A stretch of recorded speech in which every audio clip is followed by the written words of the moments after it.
Testosterone is a hormone, whether it's a male or female, it doesn't make any difference. It does the same thing in both. A human being with low testosterone is going to be, basically their confidence level is going to be low.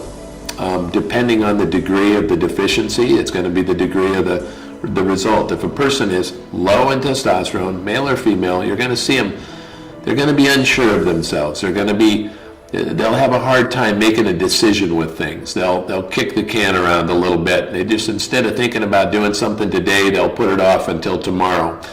They'll be typically depressed. And when I say depressed, not necessarily hanging their head and crying, but they're not feeling like superstars anymore. They're not feeling like they can take on the world and solve problems. They're just, they're unsure, unstable, just feeling less than in so many ways.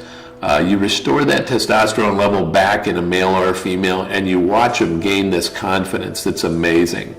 They'll just start to feel like they can do things again, like they can do anything, like they start to think about becoming more in every way. Their stamina just goes way up. And you know, if you think back when you were 20 years old and you think back about the feeling of just having this undeniable energy that just never ends. I mean, that's really a big part of it, of a program, and having that testosterone level optimal is just so important to be able to maintain that. You know, it's commonly thought and misunderstood by a lot of women think that testosterone is only for men. Couldn't be further from the truth. You commonly see women, by the time they get 40 years old, they've got a 50% or worse testosterone deficiency. It's almost, you always see it. Male or female, you're going to see about a 50% deficiency. And the same problems that a male will have from low testosterone, the women's going to have the same thing. Women don't have as much testosterone, but that doesn't mean that the testosterone they have isn't extremely important to their health. It basically works exactly the same way. The confidence in the female will be low, the metabolism will be low, the body composition will be poor. It just makes a huge difference for women or for men, whether they have those levels in an optimal range or not. Treating testosterone deficiencies, there's a lot of different ways to treat testosterone deficiencies. I believe that there are methods that are used that work much better than others. For females, since they take very small amounts of testosterone, typically it's used in a transdermal base. In other words, it's applied to the skin, and it's a very small amount, and it's used daily. With males, generally speaking, I mean, there are transdermal applications available for men. There's injectable applications for men. I feel very strongly about some particular methods that I believe are much better, and the injectable form is in fact superior in my opinion in many ways. We've developed a way of treating injectables here that I think is far superior to what's been available in the past. I just do think that it works much better than most transdermals. There's less head hair loss, and you just maintain a better level of health, I believe. Testosterone declines as we age, basically because each day that you live past the age of 25, you're losing more and more cells. Those cells are dying every day. Your glands that produce hormones are just not capable as producing as much. So year after year, as you go along, you have less and less cells to produce those various hormones, okay? So you end up with this situation, usually by age 25 is about when the decline starts. By age 35, you're already noticing a pretty significant drop in the levels.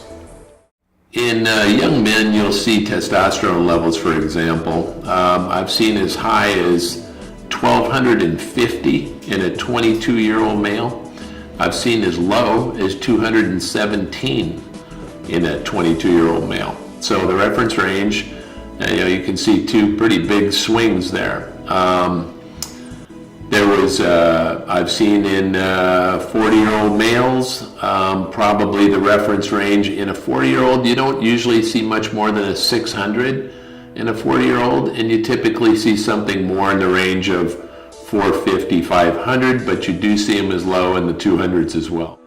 Moves around a little bit depending on lifestyle and how physical a person is. If you take a 20-year-old and you get them laying around on the couch a lot, watching TV, basically they're not going to make much for hormones.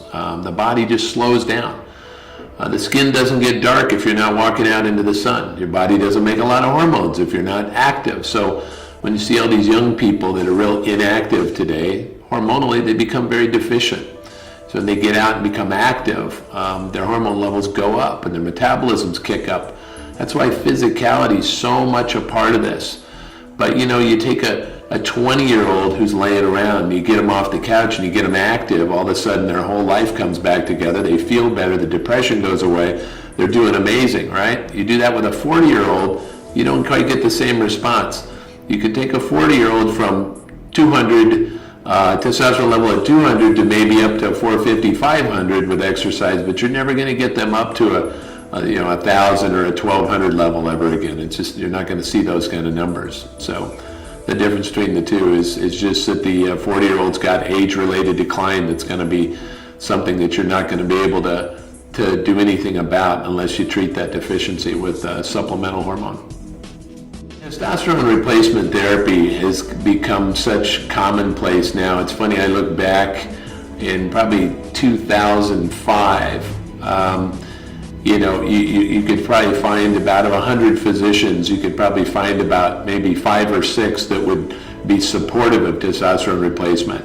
And you're just, a few years later, in 2012 now, I would say probably you'd have a hard time finding 6 or 7 out of 100 that would be against it. So the tables have turned dramatically, and that's for hormones in general.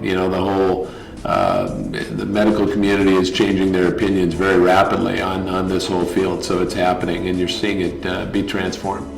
Changing your testosterone level will in fact impact so many other hormones. It's just one of many, but it's definitely, all these hormones are interrelated. So if you change one, it definitely affects the others. So as far as, there's just a lot to know about balancing and how one change affects another. So if you change your estrogen, it will change your testosterone, it will change your thyroid. If you change your testosterone, it will change your estrogen, it will change your thyroid. So they're all interrelated and they all work synergistically. You just got to understand how they all function together, and you got to understand the balancing part.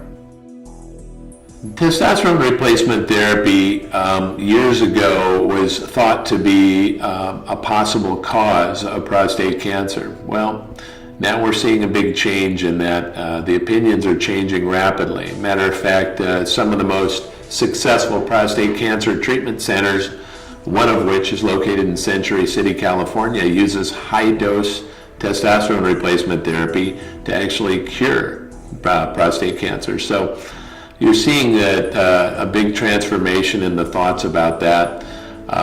It's just old school was definitely driving it the other direction. We now believe that estradiol levels being elevated are much more the culprit in the prostate cancer arena. Testosterone replacement therapy I've not seen it be an issue with PSA. Matter of fact, I started at age 38, my PSA was 2.5. My PSA at age 51 is 0.6. So I say, and for the most part, we see PSAs not elevate, but in fact go down over a period of time. Low testosterone left untreated leads to a reduction in lean muscle mass, a reduction in bone mass, depression, fatigue, weight gain, erectile dysfunction, or in fact just a general loss of sense of well-being. A good example of a testosterone case would be probably the most impressive case I've seen.